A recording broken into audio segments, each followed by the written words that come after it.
drums, saxophone through lots of effects, and now Bass to bass. I kind of think of it as loud, psychedelic jazz that's really heavy and a bit mashed up. I want to make the audience feel like they're not standing in a pub anymore. They're just like floating around in the ether of music. Absolutely.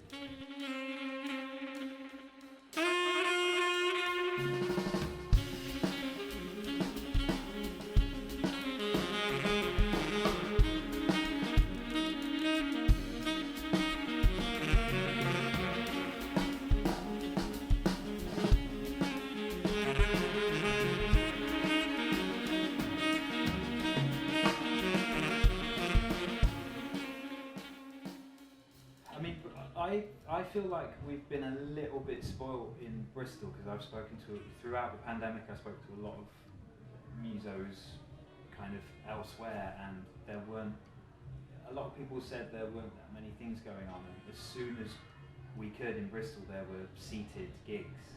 So for a little while, even though it felt strange playing to everyone sat down and smaller audiences, I feel like Bristol was really good, and it normalised paying for tickets, which there's a lot of amazing free music in Bristol, and that's really important. But I just hope I hope people don't take it for granted. So it was kind of interesting to see that people were willing and up for buying tickets to go to a special event, and all of them felt very special because it had been a long while.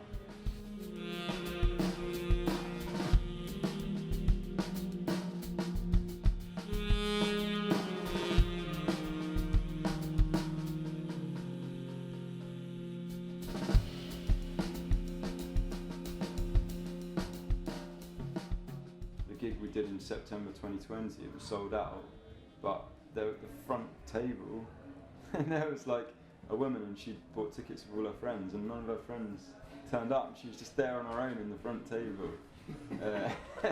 So it was pretty weird, but yeah, I mean, now I think ticket selling's got harder again, so yeah. I don't think we're out of the woods yet, but I do think that 2022 is going to be better than last year. Overall, it's going to be a season. Yeah. It's going to be a seasonal thing for a little while. Yeah, I think. Yeah. Well, we were super lucky because we got an Arts Council grant at the start of the year to run like a series of broadcasts, and we were originally going to do them from a studio, but then we realised actually the studio wasn't big enough for everyone to be safe. So we were really lucky that the Cube in Bristol basically gave us the space for free, because they weren't already, because it was like a last minute thing, they weren't factored into the grants, so there wasn't, we gave them donations, but they were pretty much up for just letting us have the space for free, so that was amazing. And yeah, it generally seems like most venues are up for putting up more cash now for gigs, which is really nice. Well, yeah. Yeah. And it was less risky to almost do the split of tickets, because that one, I don't know what it was, 6 months, like basically every gig in Bristol was selling out, whoever you were, because everyone wanted to get out. It feels like the distance between the venue and the artist is like smaller now as well, in terms of like everyone being in the same boat. Okay, we're all struggling here, like how are we going to help each other out, rather than just like the venue. Sometimes, you know, it used to feel a bit like the venue was just taking you for a ride a bit and trying to get you for as cheap as possible or whatever. It feels now like a bit more even.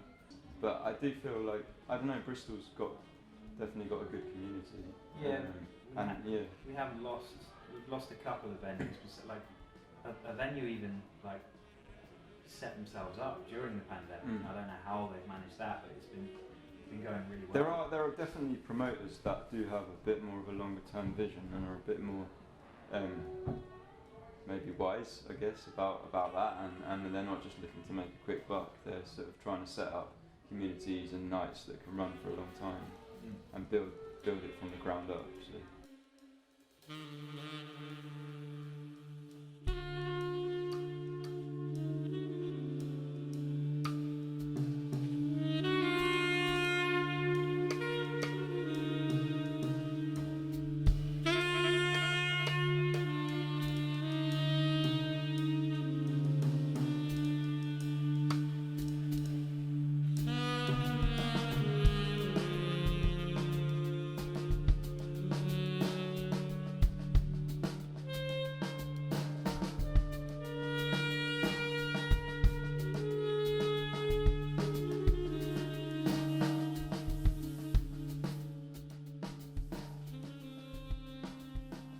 we've always had a really good time in the Jazz Cafe in Edinburgh.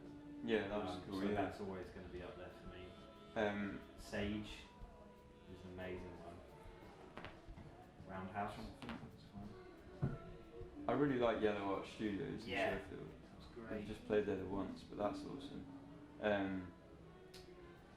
Bristol, there's too many good venues to name. But Yeah, there's a lot. The Cube is one of my favourite. I'm Cube's really amazing. glad we got to do those streams with the Cube. Jam Jar's Jam nice. Jar, Ace. The wardrobe's really nice. Oh yeah. Trying to think where Servants Jazz Quarters is cool in London as well. There's a venue called O'Meara, which is kind of cool. What's the pub in Sheffield that does jazz in the back room? The Lescott. The Lescott. Yeah. The Druid Stone as well. Oh, yeah. Pembrokeshire. It's a bit of a secret, hidden little one, but it's got a place. There's in a my wicked heart. place in Buxton called the Ale Stop, Oh yeah. where we played a bunch. It's just a tiny little pub. It's the community that's there, really. Yeah. I think the people. There's all these characters there, like local people that probably spend a lot of time there, and they're all there's just a lot of personality there. Yeah. Yeah. And it's not too clean and polite. No, but Everyone's lovely. Yeah. It just feels like there's a. it feels an like energy. you're just in someone's house, basically. You know. Yeah. Like, it's got that proper free house feel to it. Yeah. We're playing in Ramona in Manchester on the 7th, is that? Yeah, 7th of March. And then hopefully some Euro gigs. Yeah. If we're allowed. We've also got a gig at the Hot Tin in Faversham, which is in Kent. I can't remember the exact date, but it's sometime in March. Our friend Graham Costello is playing at Strange Brew in Bristol in March. He's a monster. Yeah, that'll That's gonna be fun. Graham Costello Strata. Looking forward to that. Yeah. Hey, we're Run Logan Run. This is Under One Roof from Threads Radio.